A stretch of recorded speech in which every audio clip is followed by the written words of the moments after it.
Good evening, ladies and gentlemen. My name's Tech Bandit. Alright, folks, before we get too far into this, I want to give a big shout out to Ilarian? I believe I'm pronouncing that correctly.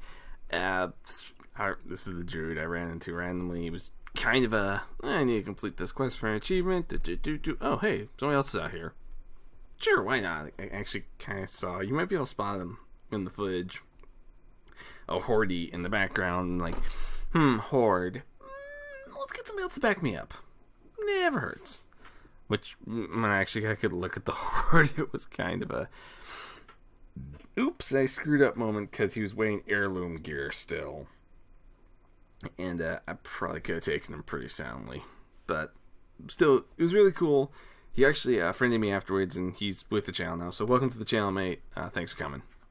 This is, I'm calling it the What Works series. I've always believed that if you have something, look at what worked, look at what didn't work, and see if you can improve. And I want to see, I'm sure this has been done a number of times on YouTube. I highly doubt this is an original concept, but I thought I'd give my take, put my 2 cents in on what worked, Warlords of Draenor. Okay, let's just get this out of the way. Warlords of Draenor was not an incredibly strong expansion by any stretch of the imagination. In fact, I'd say overall it was a rather weak expansion. And that was the garrison. There's no sugarcoat. Even Blizzard agrees to this. The weakest part of Warlord, the fact is, the garrison in Warlords of Draenor took up a ton of resources. It took up time, it took up resources. That's why we only got 3 raid tiers instead of the traditional 4. And it hurt the game in the long run, I think. Because we lost it in quest, we lost it in a lot of things. And that's not cool, because this game can do better. We've seen better. I've played better from this company. And we know they can do it. I mean, let's face it. As many people put it, Blizzard does high-polished games that are addictive as all get out. But why didn't the garrison work? Because we saw something similar work in Myst. I love the Sunsong Ranch. Now, this may be the fact that I'm a Harvest Moon junkie is why I love Sunsong Ranch so much. It was fun, it was interesting, but I think it was because it was small and it made Half Hill a major center point. You were in Half Hill or you were in the Shrine. Those were just the 2 major hangout spots. And it was kind of cool because it had a lot of flexibility to it. I could plant what vegetables I needed to make what I wanted to make. I could do all sorts of odds and ends. And that was really, really cool. I think they took it too far with the garrison. Honestly, I'd love to see them do like a smaller version of the garrison. Almost like a single room, maybe a small complex at most. Where you have like, maybe a shop even. A shop I think would actually be the best. You have the main floor where you have various vendors or personnel where you trade and swap for equipment that maybe based on where you are, it changes it. If you're in Ironforge, you get additional ore or engineering goodies. The gnomes are still like right next door, so let's be fair.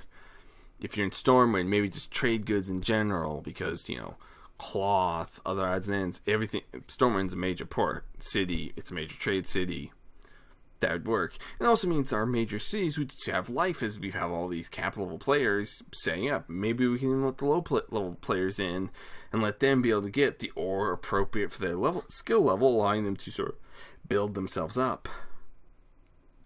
I think that'd be kind of fun. I think that'd be an interesting twist. Let's see how Legion handles this, and we'll go from there. But what worked in Warlords of Draenor? What worked? Honestly, I'd say Professions worked great. It was easy enough to catch up if you were behind, but it was still fun. You didn't have to be at the cap level from the previous expansion to be able to do anything. The fact that I could harvest and gather and build and make and grow and expand easily as anything, really. I mean, fishing was easy, mining was really easy, but that's because they gave us a mine. Herbalism, same concept. But the ideas overall just worked. The fact that you could go from nothing to something relatively quickly, the fact that you could produce flasks and potions and engineering toys relatively easily was nice. I didn't have to wait. Now, maybe to wait to use some of the stuff, yes. But overall, I didn't have to do a lot with it. And that was really nice to finally get my engineering out of the the Wrath of the Lich King era. Yeah, like 3 expansions ago, and be able to make that, and be able to make those toys. I'm actually wearing, you can't tell in this video because I've gone transmogged my helm. I'm actually wearing a pair of cap level engineering goggles. They're literally like, I'm trying to remember what stats level they're at off the top of my head, but they're almost at like heroic level Hellfire Citadel rating qualities. That is insane, the fact I could make it. Now, it took me a lot of resources, and it took me a fair bit of time and money, but I just worked the auction house a bit and just played the game, and I'm getting better at that, which is rare. It's actually like my worst category. I will be first to admit I suck at working the AH. But you could buy that. Now, they're expensive to do it yourself, but you grab a couple pieces here, you grab a couple pieces there, and all of a sudden it builds into something. And that's really cool. That was a great part of the Warlords of Draenor expansion. I loved what they did with some of these quests, these daily quests. I mean, I'm doing, this area is actually a daily, a non-daily that you can get from your garrison. And I can do whatever I want in this area. It's like, do I want to kill a bunch of guys? I can kill a bunch of guys. Do I just want to destroy things? I can destroy things. Oh, look, that's something interesting. Let's drink this little flask. I think I drank at least one in this little video. Oh, I've now gained bonuses. It's nice that they put so much into these. Now, some will argue that it's lazy quest writing. I'm not sure I agree with that, because they had to think, okay, what's this area going to have? What's this area's theme?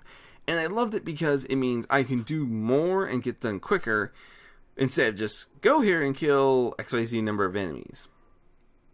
Yeah, I'm going to kill a lot of enemies, but I'm going to kill some enemies, I'm going to smash some stuff, I'm going to burn some stuff. I mean, I just knocked out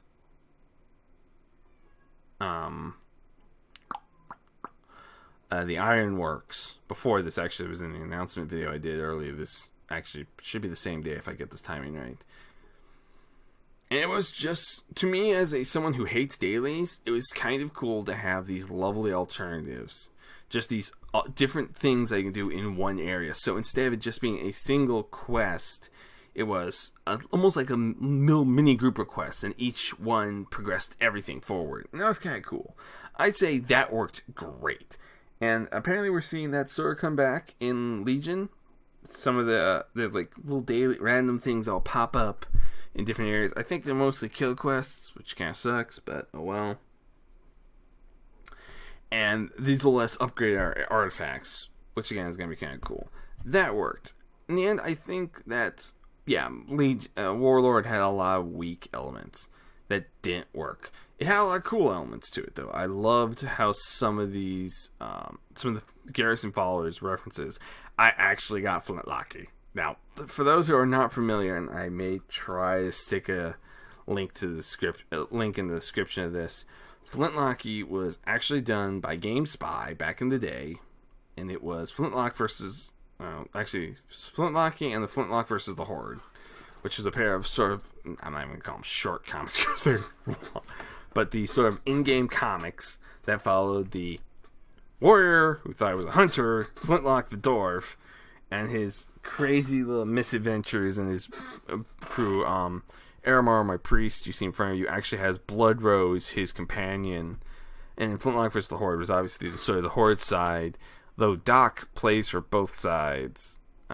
Doc, during a drunken, drug-fueled trip in Gadgetzan, back in Vanilla WoW stuff, apparently had one of those, a bender night, and woke up in a Horde guild. No, it's never explained how it happened, but he actually will show up, and you can have him as the Alliance or as the Horde. He's the only one of the group that will fight for both sides. It's kind of funny. Look him up on Wowhead if you get the chance. I'll see if I can't stick a link in the description. I'm trying to think if there's anything else I want to cover. And again, I think that's about everything. I liked some elements of Warlords, and I gotta admit, I disliked more of it. They were it had a very strong story. Okay, that is one thing I will say this. Hey, the story in Warlords of Draenor, I think, was the strongest we've ever seen. But I wonder how much more we could have gotten had they not had to make those expensive cinematics. If those resources could have gone to other locations. Not that I don't appreciate them. Watching Thrall beat the ever-loving crap out of Garrosh after hating that man for about 2 expansions made me a very happy Alliance player. But I admit, those resources that could have gone to other locations. In the end, that's sort of my 2 cents. And I guess that's what worked. Ladies and gentlemen, my name's TechBang. I wish you all good luck, good hunting, and safe travels. See you in the next one, folks.